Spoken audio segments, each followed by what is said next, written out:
বাংলাদেশটাকে দখল করার জন্য গত 16 বছর চেষ্টা করছে।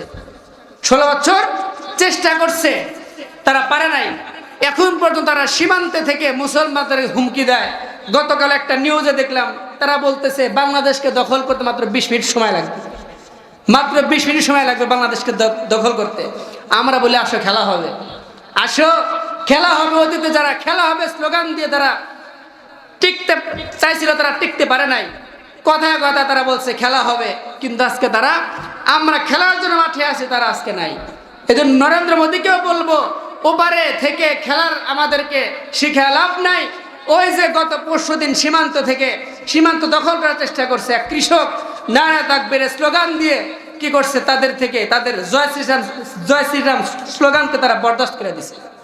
মোহতারাম, এর জন্য বাংলাদেশের স্লোগান একটাই হবে, নারায়ে তাকবীর আল্লাহু আকবার। জয় শ্রীরাম স্লোগান বাংলাদেশে আর চলবে না, চলতে দেওয়া হবে না। যারা অতীতে জয় শ্রীরাম স্লোগান দিছে, তারা অতীতে দিছে, এখন আর দেওয়ার সাহস পায় না। এজন্য তাকবীর একটা হবে, নারায়ে তাকবীর, নারায়ে তাকবীর, আল্লাহু আকবার। নাস্তিকতা নিপাত যাক, দিন ইসলাম জিন্দাবাদ। নাস্তিকতা নিপাত যাক, দিন ইসলাম জিন্দাবাদ। কোটি প্রাণের কি আওয়াজ, খোদাদ্রোহী ছাড় পাবে না, এই বাংলায় ঠাই হবে না, মুসলমানরা জেগেছে আজ।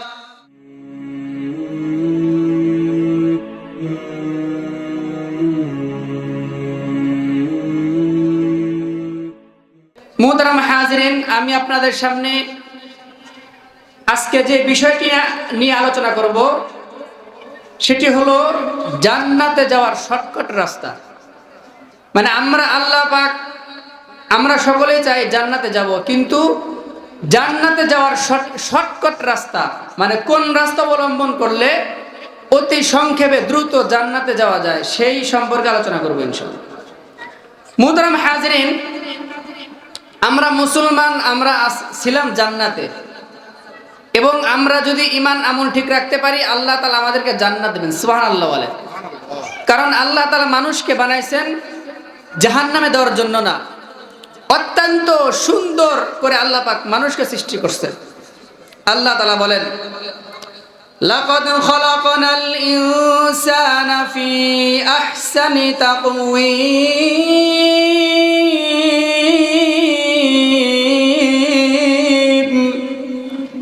আল্লাহ তাআলা বলেন, লাকাদ খালাকনাল ইনসানা ফি আহসানি তাকওয়িম, যে আমি মানুষকে অত্যন্ত সুন্দর অবয়ব দিয়ে সৃষ্টি করছি।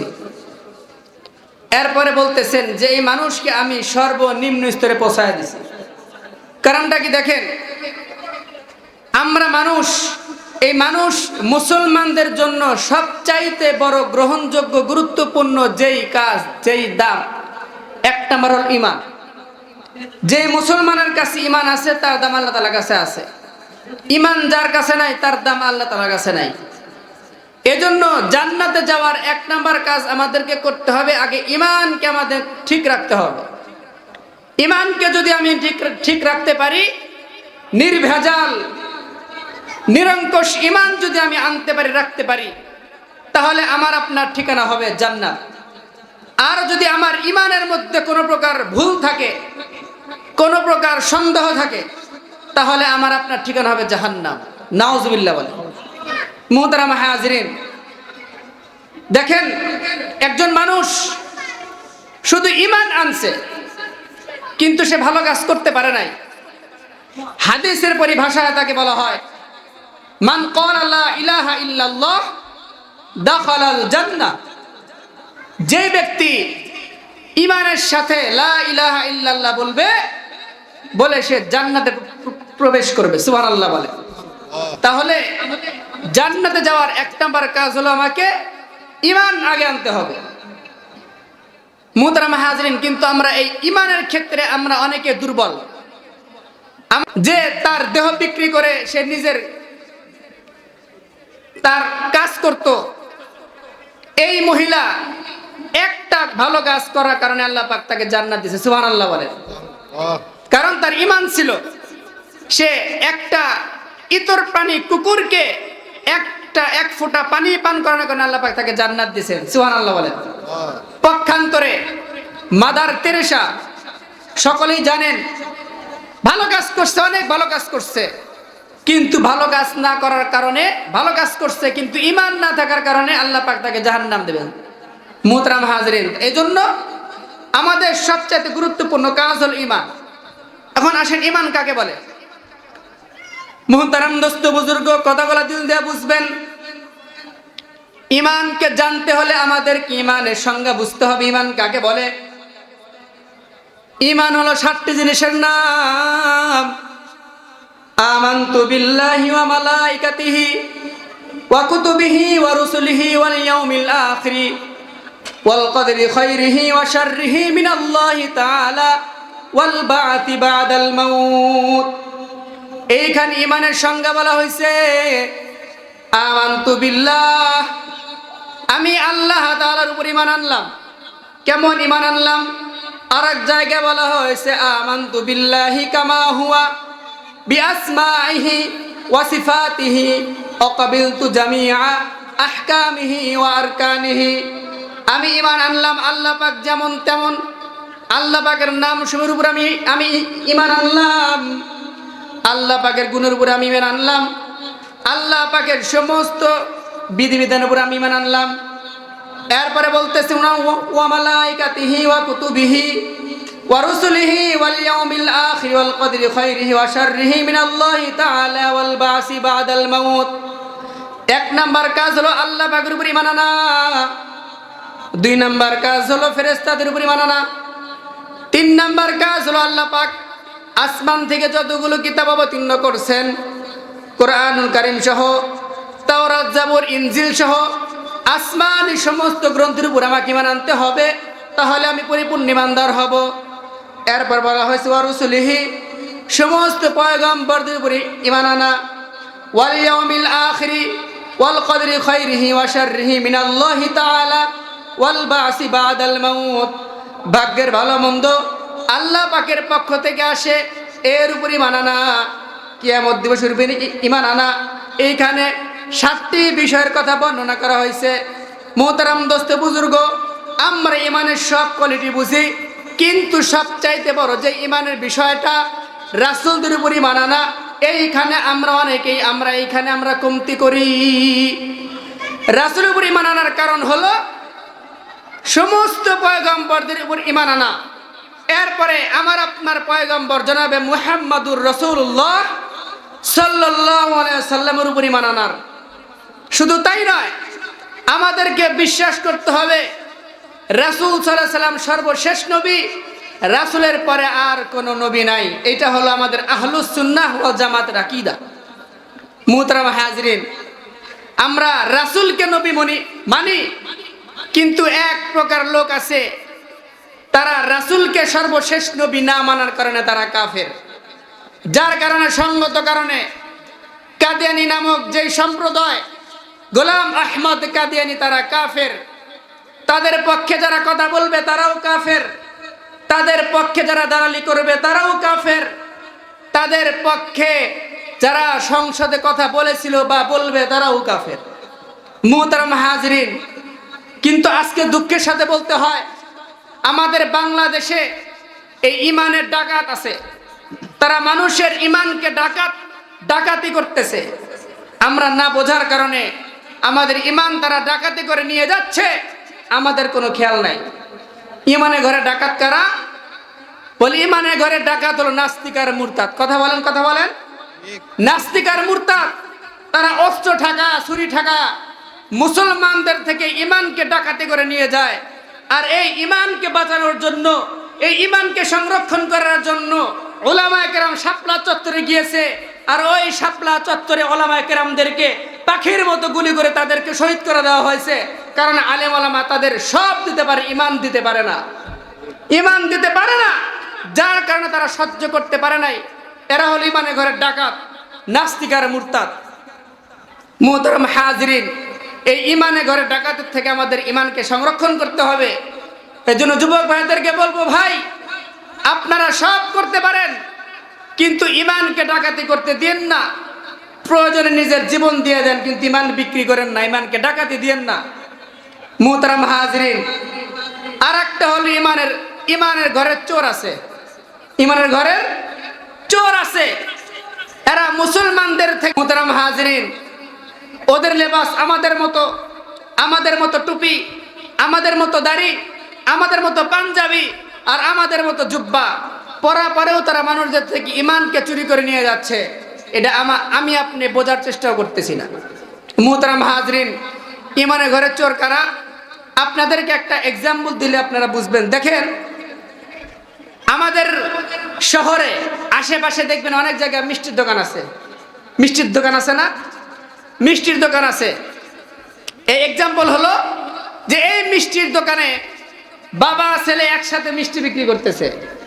তো মিষ্টি বিক্রি করতে করতে হঠাৎ করে বাবা ছেলেকে বলতেছে, তুমি একটু দোকানে থাকো, আমি একটু বাহির থেকে একটু ঘুরে আসি। মুহতারাম হাজিরিন, তো ছেলে মিষ্টির দোকানে বসছে। হঠাৎ করে প্যান্ট শার্ট টাই পরে এক ব্যক্তি আসছে। আয়শা তার ছেলেকে বলতেছে যে, দেখি তোমাদের ঘরের মিষ্টি কিরকম স্বাদ লাগে, একটু চেখে দেখি। মুহতারাম হাজিরিন, ছেলে বলতেছে, খবরদার মিষ্টি খাইতে পারবেন না। তখন সেই লোক বলতেছে, আমার নাম মাসি, মিষ্টি আমি খাবই। কি বলতেছে? আমার নাম মাসি, মিষ্টি আমি খাবই। যখন এই কথা বলছে, ছেলে বাবাকে বলছে, আব্বু আব্বু কাম খাম হয়ে গেল। বলে কি কাজ? বলে মাসি এসে মিষ্টি খাওয়া শেষ করলো। তখন বাবা বলতেছে, খাইতে দাও, মাসি আর কয়টা মিষ্টি খাবে। সে কি মাসি না বাটপার? মাসি না বাটপার? বাটপার। এই কথা যখন বলছে, এই বলে সেই ব্যক্তি মিষ্টি খাচ্ছে। আবারও বলতেছে, মাসি আমার নাম, মিষ্টি আমি খাবই। একের পর এক যখন মিষ্টি খাওয়া শেষ করতেছে, সন্তান দৌড়ে বাবার কাছে গিয়ে বলছে, বাবা মিষ্টি খাওয়া কিন্তু শেষ করলো। বাবা বলতেছে, কি ব্যাপার, মাসি আর কয়টা মিষ্টি খাবে? সঙ্গে সঙ্গে যখন বাবা দোকানে আসছে, আয়শা দেখে মিষ্টি প্রায় শেষের দিকে, সে তো খাওয়া চলে গেছে। এখন বলতেছে মিষ্টি খাইছে, তার নাম কি? ছেলে বলতেছে, বাবা তার নাম মাসি। বলে সে কি আসলে মাসি? বলে না, প্যান্ট শার্ট টাই পরিহিত মাসি নামকরণ করে এসে মিষ্টি খাওয়া শেষ করে দিছে। মুহতারাম হাজিরিন, আপনাদেরকে প্রশ্ন করি, সে কি আদৌ মাসি নাকি বাটপার? বাটপার, মাসির রূপ ধারণ করে মিষ্টি খেয়ে সে শেষ করছে। আমাদের সমাজের মধ্যে ইমান চোর আছে, সুন্নি নামক ইমান চোর, লেবাস ধারণ করে নাম লাগাইছে সুন্নি, ইমান চুরি করতেছে। আহলে হাদিস নাম লাগাইছে আহলে হাদিস, ইমান চুরি করতেছে। এরপরে সর্বশেষ একটা আছে কাদিয়ানি, এর আর একটা আছে সাদানি, সাত গ্রুপ। কি আছে? সাত গ্রুপ ইমানের ঘরে চোর। তারা মুসলমানদের ইমানকে চুরি করে, তারা ইমানকে চুরি করতেছে। আমরা মুসলমান না বোঝার কারণে তাদের পক্ষে গিয়ে আমরা আমাদের ইমানকে বিক্রি করে দিছি। মুহতারাম হাজরিন, এজন্য আপনাদেরকে বলবো যে এই সমস্ত ইমান চোরদের থেকে আমাদের বাঁচতে হবে। বাঁচার এক নাম্বার পথ হলো আলেমদের কাছে আসতে হবে। ইন্নাল উলামা ওয়ারাসাতুল আম্বিয়া ওয়া ইন্নাল আম্বিয়া লাম ইউয়ারিসু দিনারা ওয়ালা দিরহামা। আল্লাহর পয়গম্বর বলেন, পৃথিবীতে আমি আর যাব না, আমার পরে কোনো নবী নাই। লাউ কানা বাদি নবিয়্যুন লাকানা উমর। আমার পরে যদি নবী হতো আল্লাহ পাক ওমরকে পাঠাইতেন, কিন্তু ওমর আসবে না, ওমর নবী হিসাবে আসবে না, আমিও আসবো না, আমিও নবী না। কিন্তু আমার এই দায়িত্ব দিচ্ছি ওলামায়ে কেরামের উপরে। এই আলেমদের কথা শুনবেন, আলেমদের কাছ থেকে আপনারা দিন গ্রহণ করবেন। মুহতারাম হাজরিন, কিন্তু আজকে দুঃখ লাগে, এই আলেমদের কাছ থেকে মাইনাস করে এক গ্রুপ, তারা নিজেরা চিল্লা লাগায়া আলেমদেরকে গিয়া টুঙ্গির ময়দানে মারামারি করে। আর এদেরকে সাপোর্ট করেছে গত সেই স্বৈরাচারী হাসিনা। কথা বলেন, কথা বলেন। সে নিজের ক্ষমতাকে পাকাপোক্ত করার জন্য উম্মতের মধ্যে বিভ্রান্ত করে দিছে। ফিরাউন যেমন তার জাতিকে এক থাকতে দেয় নাই, আল্লাহ পাক বলেন, ইন্না ফিরাউনা আলা ফিল আরদি ওয়া জাআলা আহলাহা শিয়াআন ইস্তাদঈফু তাইফাতাম মিনহুম। ফিরাউন যেমন তার জাতিকে বিভক্তি করছে, এই স্বৈরাচারী মুসলমানদের মধ্যে, বাংলাদেশের মানুষদের মধ্যে বিভেদ সৃষ্টি করার জন্য, নিজের ক্ষমতা পাকাপোক্ত করার জন্য তারা মুসলমানদের মধ্যে ফাটল সৃষ্টি করছে, যেন মুসলমান এক থাকতে না পারে। তার একটা প্রোডাক্ট হলো মাওলানা সাদ। একটা প্রোডাক্ট হলো মাওলানা সাদ। তাকে মাওলানা বললে ভুল হবে, সে মাওলানা না। এই সাদ গ্রুপ আলেমদের থেকে বের হয়ে গিয়ে মুসলমানদের মধ্যে তারা ফাটল ধরা সৃষ্টি করছে। আপনার মাধ্যমে বলতে পারেন যে হুজুর সাত তবলিগ তারা সে কি কথা বলছে? মোহতারাম হাজরিন, ইমানের যে শাখা প্রশাখা, কোরআনুল কারীমের বিসমিল্লাহর বা থেকে নিয়ে মিনাল জিন্নাতি ওয়ান নাসের সিন পর্যন্ত প্রত্যেকটা অক্ষরে আমাদের ঈমান রাখতে হবে। কিন্তু এই সাত যে আকীদা পোষণ করছে, যে বক্তব্যগুলো দিছে, সেই প্রত্যেকটা বক্তব্য তার কোরআন হাদিস বিদ্যা পাক কি করছেন? রাসূল কেন পাঠাইছেন? তার মানে সে রাসূলকে হেদায়েতের মালিক বলছেন, যে কথাটা সরাসরি কোরআন হাদিস বিদ্বেষ। আর এই কথা যদি কোনো মুসলমান বিশ্বাস করে, সে মুসলমান থাকতে পারবে না, সে ইমানদার থাকতে পারবে না, সে মুনাফিক হয়ে যাবে, কোরআনকে স্বীকার করবে। মুহতারাম হাজরিন, তো এই সাত এই কোরআনকে স্বীকার করছে, বিভিন্ন ফতোয়া দিয়ে মুসলমানদের বিভ্রান্ত করছে।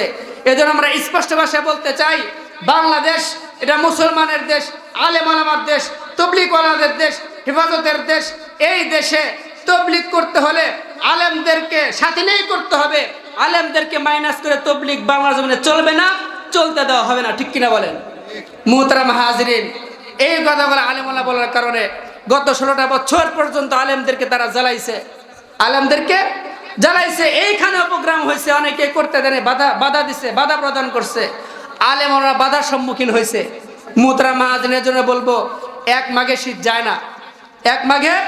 শীত যায় না, আলেমদের জবানে তারা তালা লাগাইতে চাইছে। আল্লাহ পাক বলেন, ইন্না বাতশা রাব্বিকা লাশাদীদ। দুর্নীতি করবা, করতে থাকো, সুদ খাইবা, খাইতে থাকো, ঘুষ খাইবা, খাইতে থাকো, ক্ষমতা দখল করবা, করতে থাকো, আলেমদেরকে ফাঁসি দিতে থাকো। আমি আল্লাহ এমন ধারা ধরবো, 40 মিনিটের সময় দেব না। ঠিক কিনা বলেন? মুহতারাম হাজরিন, এজন্য সাবধান। অতীতে যারা জুলুম করছে, টিকতে পারে নাই, সামনে যারা ক্ষমতা আসবেন বা আসার চেষ্টা করতেছেন, জুলুম করবেন না। জনগণের মাইন্ডসেটটা বোঝার চেষ্টা করেন, কোরআন হাদিস মতো আলেমদের পরামর্শ অনুযায়ী দেশকে চালান, দেশটা সমৃদ্ধ হবে। মুহতারাম হাজরিন, অনেকেই বলে যে রাজনীতির সাথে কোরআনের কোনো সম্পর্ক নাই, অথচ আল্লাহ পাক কোরআনকে বিধান বানিয়ে দিচ্ছেন মানুষের। প্রত্যেকটা মানুষের বিধান আল্লাহ পাক কোরআনের মধ্যে লিখছেন, কোরআনের মধ্যে আল্লাহ পাক বলে দিচ্ছেন। আল্লাহ তাআলা বলেন, আল্লাযীনা ইম্মাক্কান্নাহুম ফিল আরদি আকামুস সালাতা ওয়া আতাউজ যাকাতা ওয়া আমারু বিল মারুফ ওয়া নাহাউ আনিল মুনকার। আল্লাহ তাআলা বলেন, একজন যখন রাষ্ট্রনায়ক হবে, যে রাষ্ট্রের পরিচালনা করবে, তার জন্য 4টা দায়িত্ব। 1 নাম্বার হলো ক্ষমতা বসার পরে সে জাতির মধ্যে, দেশের মধ্যে নামাজকে কায়েম করবে, নামাজকে প্রতিষ্ঠা করবে, ওয়াতাউজ যাকাত, যাকাত আদায়ের প্রতি উৎসাহ করবে, সৎ কাজ আদেশ করবে, অসৎ কাজ থেকে বাধা প্রদান করবে। এটা হলো একটা রাষ্ট্রনায়কের দায়িত্ব। এই কথাগুলো আলেম ওলামারা বলছেন, আলেম ওলামারা বলেন, আলেম ওলামারা বলবেন। এজন্য আপনাদেরকে বলবো, যে কথাটা বলতেছিলাম, যে ইমানের ঘরের চোর, এই ইমানের ঘরের চোর থেকে আমাদেরকে বেঁচে থাকতে হবে, ইমানের ঘরের ডাকাতের থেকে আমাদেরকে বেঁচে থাকতে হবে। যদি আমরা বাঁচতে পারি, তাহলেই আমাদের কবরটা আল্লাহ পাক জান্নাতে দেবেন। শুধু তাই নয়, ইন্নাল্লাযীনা আমানু ওয়া আমিলুস সালিহাতি কানাত লাহুম জান্নাতুল ফিরদাউসি নুজুলা। সুবহানাল্লাহ বলেন। যারা ঈমান আনবে, আমলে সালেহ করবে, নেক কাজ করবে, এদেরকে আল্লাহ পাক জান্নাতের মেহমানদারি করবেন। সুবহানাল্লাহ বলেন। মেহমানদারি বলতে সে আল্লাহ পাক তাকে জান্নাত দেবেন, খালিদিনা ফিহা লা ইয়াবগুনা আনহা হিওয়ালা। সে জান্নাতে প্রবেশ করবে, তাকে কোনোদিন জান্নাত থেকে আর বের করে দেওয়া হবে না। মুসলমান ভাইরা, আমার কথাগুলো দিল দিয়ে বুঝবেন।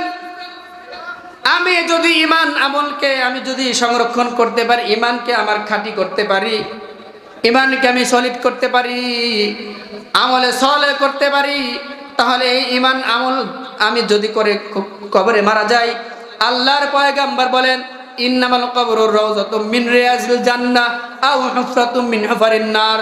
আল্লাহর পয়গম্বর বলেন যে একজন ঈমানদার যখন মারা যাবে, বলে মারা যাওয়ার সঙ্গে সঙ্গে তার কবরের মধ্যে যখন তাকে প্রশ্ন করবে, যখন তাকে বলবে মার রাব্বুকা ওয়া মা দীনুকা মান হাযার রাজুল আল্লাযী বুইদা ফীকুম।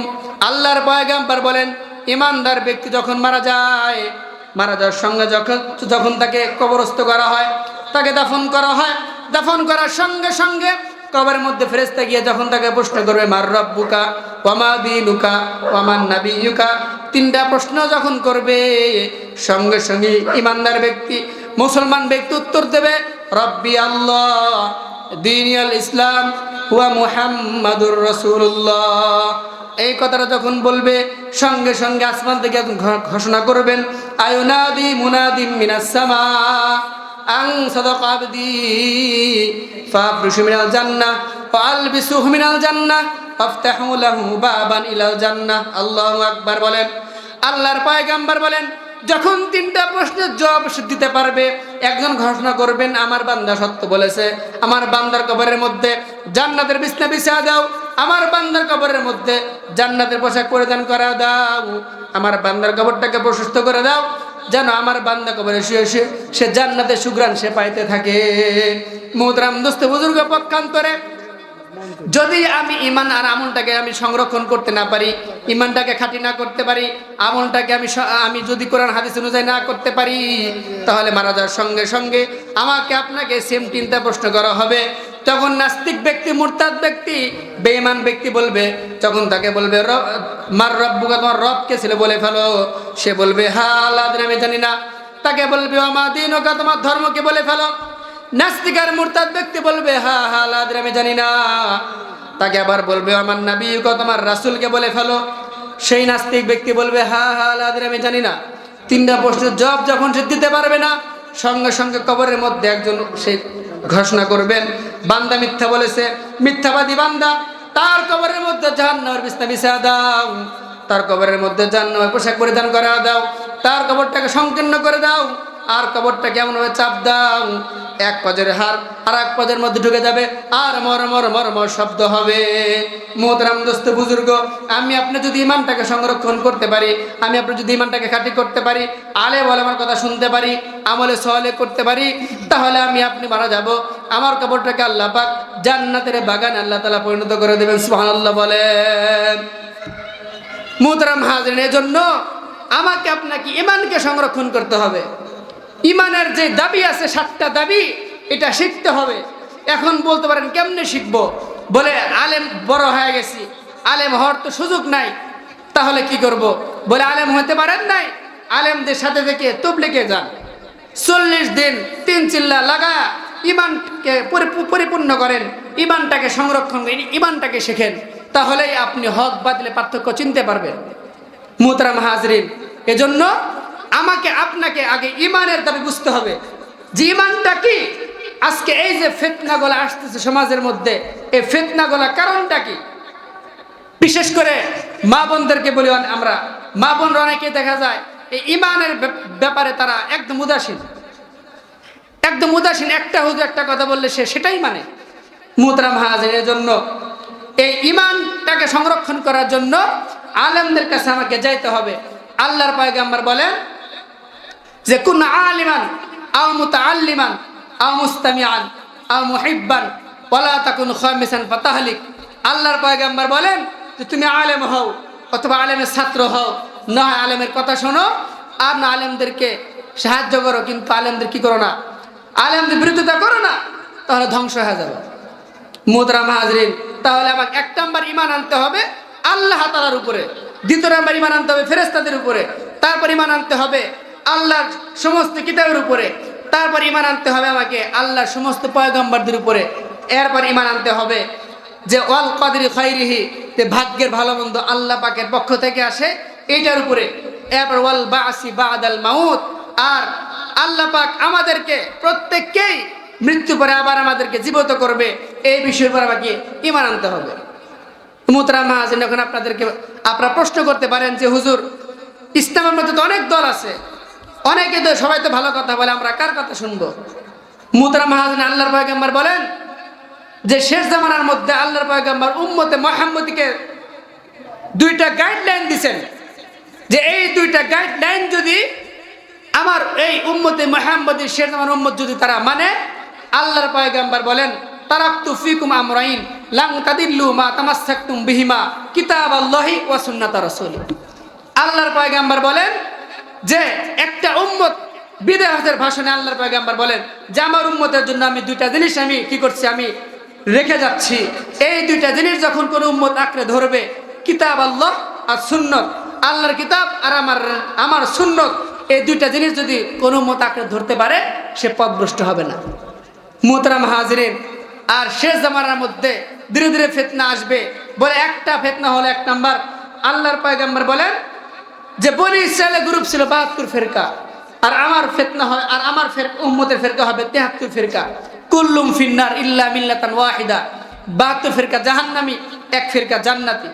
সাহাবায়ে কেরাম প্রশ্ন করছে যে এই জান্নাত প্রাপ্ত দল কোনটা?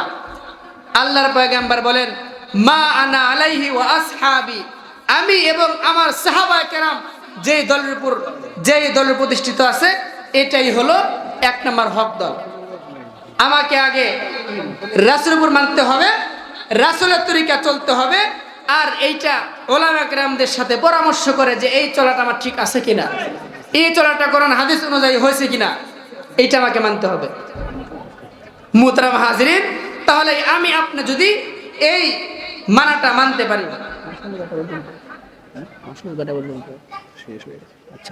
তো এই মানাটা যদি আমি মানতে পারি, তাহলে আমি আপনাকে কোন রকম ফিতনাবাজ আমাকে ফিতনা ফেলতে পারবে না, আমার ঈমানটাকে হরণ করতে পারবে না। মুহতারাম হাজিরের জন্য আপনাদেরকে বলবো যে আগামী 31শে জানুয়ারি, 1-2 ফেব্রুয়ারি, এরপরে 3, 4, 5 2 পর্বে ইজতেমা হবে ওলামা কেরামের হাতে। সাদ হলো ইন্ডিয়ার প্রোডাক্ট। এই আমরা ইন্ডিয়ার প্রোডাক্ট আমরা দেখতে চাই না। যে ইন্ডিয়া বাংলাদেশটাকে দখল করার জন্য গত 16 বছর চেষ্টা করছে, 16 বছর চেষ্টা করছে, তারা পারে নাই। এখন পর্যন্ত তারা সীমান্তে থেকে মুসলমানদের হুমকি দেয়।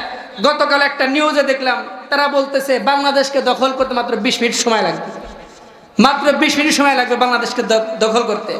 আমরা বলি আসো খেলা হবে, আসো খেলা হবে। অতীতে যারা খেলা হবে স্লোগান দিয়ে তারা টিকতে চাইছিল, তারা টিকতে পারে নাই।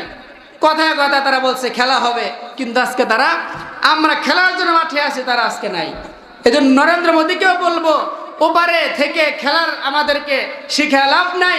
ওই যে গত পরশুদিন সীমান্ত দখল করার চেষ্টা করছে এক কৃষক, নারা তাকবীরের স্লোগান দিয়ে কি করছে, তাদের জয় শ্রীরাম স্লোগানকে তারা বরদাস্ত করে দিছে। মুহতারাম হাজিরের জন্য বাংলাদেশের স্লোগান একটাই হবে, নারায়ে তাকবীর আল্লাহু আকবার। জয় শ্রীরাম স্লোগান বাংলাদেশে আর চলবে না, চলতে দেওয়া হবে না। যারা অতীতে জয় শ্রীরাম স্লোগান দিছে, তারা অতীতে দিছে, এখন আর দেওয়ার সাহস পায় না। এজন্য তাকবীর একটা হবে, নারায়ে তাকবীর, নারায়ে তাকবীর, আল্লাহু আকবার। নাস্তিকতা নিপাত যাক, দিন ইসলাম জিন্দাবাদ। নাস্তিকতা নিপাত যাক, দিন ইসলাম জিন্দাবাদ। কোটি প্রাণের কি আওয়াজ, খোদাদ্রোহী ছাড় পাবে না, এই বাংলায় ঠাই হবে না। মুসলমানরা জেগেছে আজ, জোর কদমে সামনে চলো, বজ্র কণ্ঠে আওয়াজ তোলো, সবাই মিলে একই তালে দাও না স্লোগান, নারায়ে তাকবীর, আল্লাহু আকবার। নারায়ে তাকবীর, আল্লাহু আকবার। দিন ইসলাম, দিন ইসলাম জিন্দাবাদ। মুসলমানের এই দেশেতে নাস্তিকদের ঠাঁই নাই, নাস্তিকদের পক্ষে যারা তাদের কোনো রক্ষা নাই, নাস্তিকদের পক্ষে যারা তাদের কোনো রক্ষা নাই। এই দেশেতে থাকতে হলে কোরআন মানতে হবে, কোরআন না মানলে তুমি বিতাড়িত হবে, ঠিক কিনা বলেন? জোর কদমে সামনে চলো, বজ্র কণ্ঠে আওয়াজ তোলো, সবাই মিলে একই তালে দাও না স্লোগান, নারায়ে তাকবীর, আল্লাহু আকবার। নারায়ে তাকবীর, আল্লাহু আকবার। দিন ইসলাম, দিন ইসলাম জিন্দাবাদ, দিন ইসলাম, দিন ইসলাম জিন্দাবাদ, নারায়ে তাকবীর, আল্লাহু আকবার। মুহতারাম হাজিরিন, যতটুকু কথা বললাম, আল্লাহ পাক আমাকে আপনাদেরকে কথাগুলো বোঝার তৌফিক দান করেন। সবাইকে ঈমানকে খাঁটি করে, সঠিক ঈমান গ্রহণ করে, আমলে সালেহ করে আল্লাহ পাক আমাদের প্রত্যেককে দুনিয়া থেকে যাওয়ার তৌফিক দান করেন। ওয়া মা আলাইনা ইল্লাল বারাক। আসসালামু আলাইকুম ওয়া রাহমাতুল্লাহি ওয়া বারাকাতুহু।